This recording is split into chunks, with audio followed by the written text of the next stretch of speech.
Good morning children.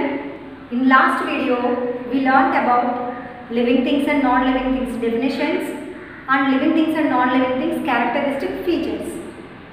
So this is our second lesson. Today we are going to start our second lesson.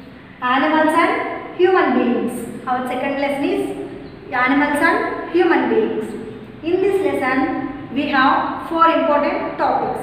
Characteristic features of the animals, characteristic features of the human beings and unique feature of the human being, and last topic comparison between the human beings and animals. So in this video we are going to discuss about our first topic, characteristic features of animals. We know that animals, plants and human beings are living things. These animals and human beings, they have a lots of similarities, but they differ from each other. So here in this video we are going to discuss about what are the characteristic features of animals. Animals can move from one place to another place. Why do they move? They move from one place to another place in search of food and shelter, and to protect themselves from their enemies, and for breeding purpose they move from one place to another place. How they move? Animals, how they move? Suppose birds. How birds move? Birds move with the help of their wings, and most of the animals have legs. So most of the animals move with the help of their legs. And how fishes move? Fish have fins to swim in the water. And how snake will move? Do the snake have legs? Does the snake have legs? No. Snake does not have any legs. Underside of the snake, it has small scales. So on the stomach of the snake has small scales. With the help of these scales, snakes move from one place to another place. And animals live in places. Some animals live in natural environment, and some animals make their own home. Elephants and giraffes, they live on the grasslands or under the tree they live. If you take lion, where does lion live? Lion lives in a den. And what about rat? We all know that at our homes, rat lives in any small holes are there, means rat lives in that. So rat lives in a holes, and rabbit lives in a burrows. And for some animals, human make the houses. Where does dog live? Dog lives in a kennel. And where does cow live? Cow lives in a shed. And next one, eating habits of the animals. So in last lesson we learned that based on the eating habits, all animals are divided into three types. All animals are divided into three types. What are they? Herbivores,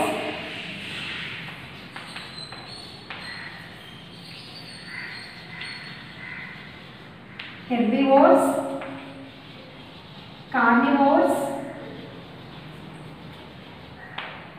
and omnivores.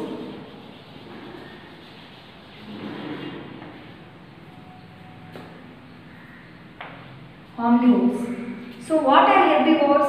The animals which take plants as their food, they are called herbivores. What are the examples of herbivores? Sheep, goat,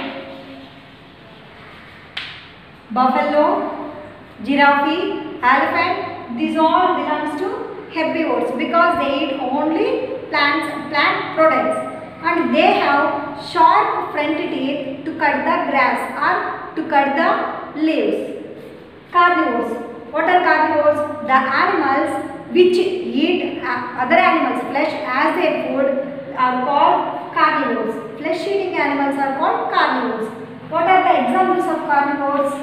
Lion, tiger, cheetah belongs to carnivores. These carnivores have sharp pointed canines to tear the flesh. They don't have carnivores. If you want to cut the meat, how you will cut? We will take the chalk and we will cut the meat with the chalk. But they don't have any that type of things. That's why they have sharp pointed canines to tear the flesh. And third one is omnivores.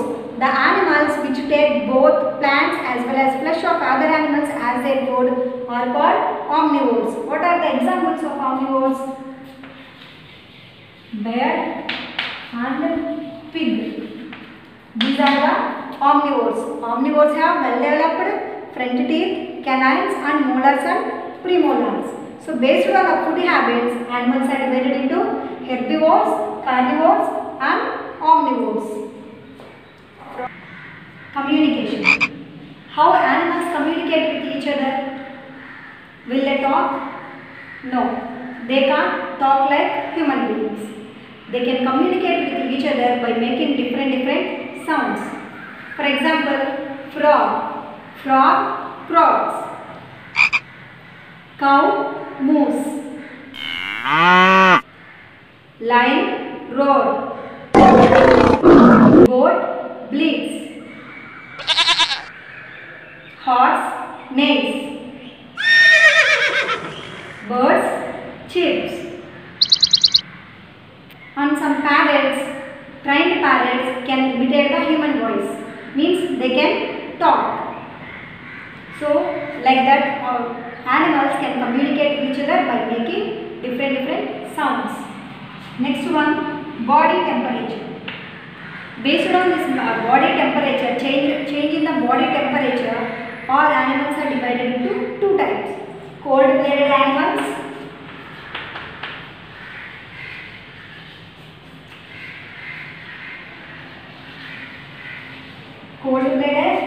and warm-blooded.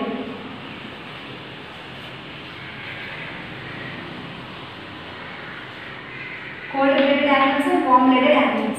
What are cold-blooded animals?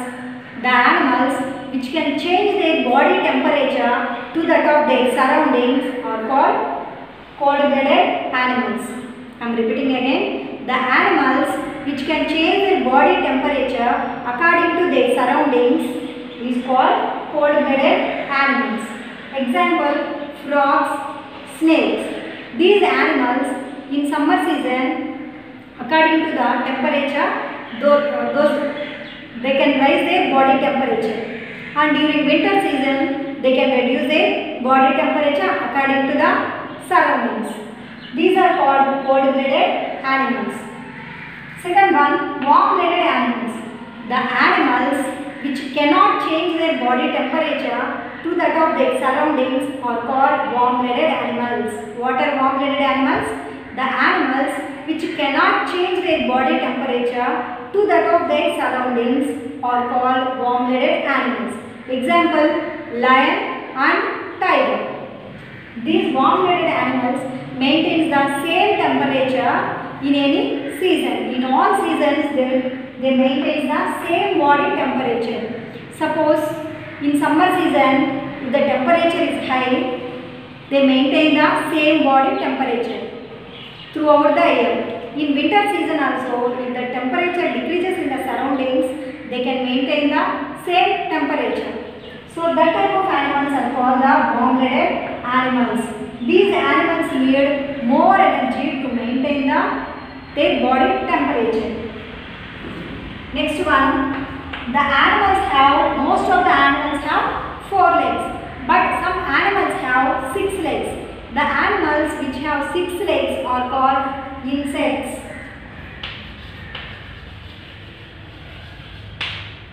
What are insects? The animals which have 6 legs are called insects. Have you observed any insect? Have you observed any animal with 6 legs? Think once. In our kitchen we can observe cockroach, mosquitoes, termites are the examples of, and grasshopper are the examples of the insects. They have 6 legs. So the animals with 6 legs are called insects. And reproduction. So these animals reproduce by 2 ways. by egg laying and by giving birth. Some animals reproduce by laying eggs. They lay eggs. Suppose example, who lays the eggs? Bird, frog, snake. These animals reproduce by laying eggs. And some animals are there, they reproduce by giving birth to animals. What are those? Have you observed anywhere? Cow, goat, sheep, elephant, dog, cat. These all are reproduced by giving birth to animals by their young ones. So what is meant by reproduction? The process of producing young ones of its own kind is called reproduction. It is two types, by laying eggs and by giving birth. These are the characteristic features of the animals. So animals move from one place to another place in search of food and shelter and to protect themselves from the enemies. And animals, some lives in the natural environment, some lives in the houses which made by them. And based on the eating habits, animals are divided into three types: herbivores, carnivores, omnivores. Plant-eating animals are called herbivores, flesh-eating animals are called carnivores, and both plant and flesh-eating animals are called omnivores. So birds communicate with each other by making different sounds. And some animals belongs to cold-blooded and some animals belongs to warm-blooded. So what are cold-blooded and warm-blooded? The animals which can change their body temperature according to surroundings are called cold-blooded animals. And the animals which cannot change their body temperature according to their surroundings are called warm-blooded animals. And animals with 6 legs are called insects. What are the examples? Termites, mosquitoes, cockroaches and grasshoppers. Reproduction. The process of producing of young ones of its own kind is called reproduction. It is two types, by laying eggs and by giving birth to animals. These are the characteristic features of the animals. In our next video, we are going to discuss about characteristic features of the human beings.